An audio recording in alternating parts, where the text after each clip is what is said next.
Yeah. After a strong start to the season, Debo did disappear, and by disappeared, I just don't know exactly. He's been really consistent in the last 4 weeks. He has 20 and 22 yards 4 games in a row with no touchdowns. So it's been just abysmal starting Debo the last few weeks. And before that, he was pretty solid. And I remember I was a little excited about the opportunity Debo was going to have after Ayuk went down, because I remember last year he had some big games without, and that just has not happened. It's been, like I said, no more than 22 yards for 4 games in a row. So I'm just curious what you guys think about Debo in the upcoming weeks for the rest of the season. Yeah, it's kind of crazy. Debo only with 2 catches last game. Dwan Jennings, who's primarily a blocking receiver, is stealing a show over there. He looks really good. Juwan Jennings looks really good. Yeah, he's another receiver you could have got for free that you'd be happy flexing in some of these fantasy football leagues. Yeah, I think it's just a upside down world with San Francisco almost. It's like McCaffrey wasn't there all year, and it's just, who knows, free for all.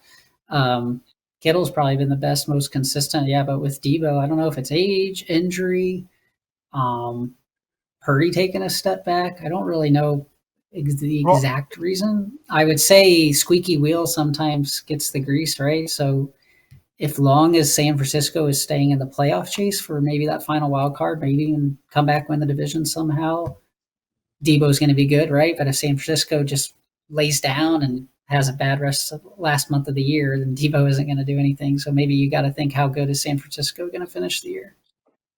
Yeah, and now in that, I will go ahead, Eric.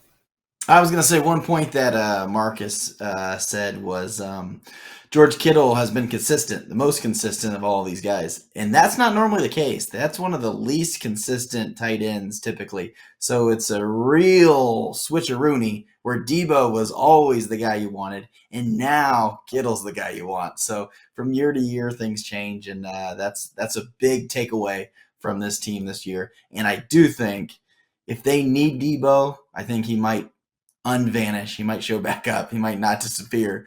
But if they don't need him, they're just mowing people over like last week.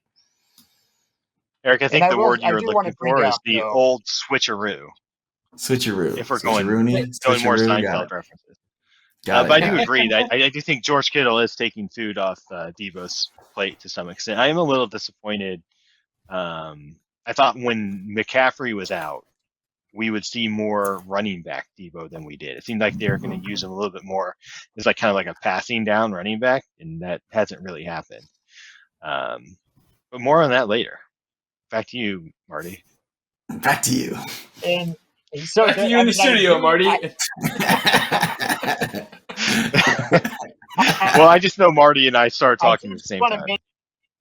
Okay, let's just say though, before Marty, it is so funny that you teeter between on location Mexico villa and pantry. It's just a lot. It's fun to watch. This is the bedroom this time. You never know. He pulled the switcheroony. You never know.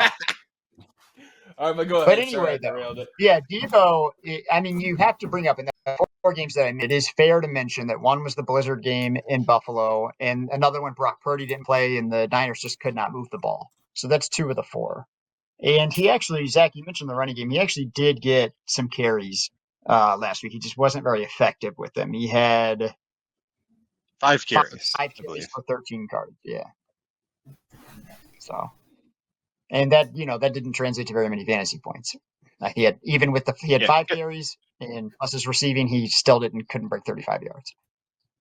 Yeah, good point though on the Blizzard and the what was his name, Brandon Allen, or the backup's name, because that offense was not the same both those weeks.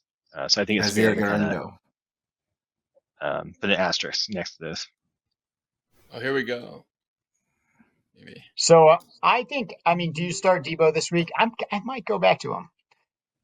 We'll see. It just depends what your other options are. Yeah, there's no buys this week. Njoku. If Njoku plays, Njoku or Debo? I would say Njoku. I think I think I would take Debo, actually. I would take Njoku. But the thing is Njoku, you don't know if he's going to play, and you have to make the decision whether you're going to start Debo tomorrow. Also, Jameis has been throwing like 45, 50 passes a week. It's just pretty ridiculous to think that that's going to continue. Even if it goes down to 30, that's going to be a chunk out of the passing volume. And plus, I think we see Cedric Tillman back this week. So, well, are we still getting plus 400 on a few yards from him, Zach, or is that those days over? On Cedric Tillman or James Winston? Yeah, what was it plus 80 yards, plus 500? Are those days over? I think it's 70 yards plus 500. Probably plus 500, I would guess, are over. Especially with Jerry Jeudy having the weeks that he's had the last few weeks. I think you can probably still get some pretty decent odds on Tillman. Especially, I don't know if he'd be on any sort of snap restriction or anything like that.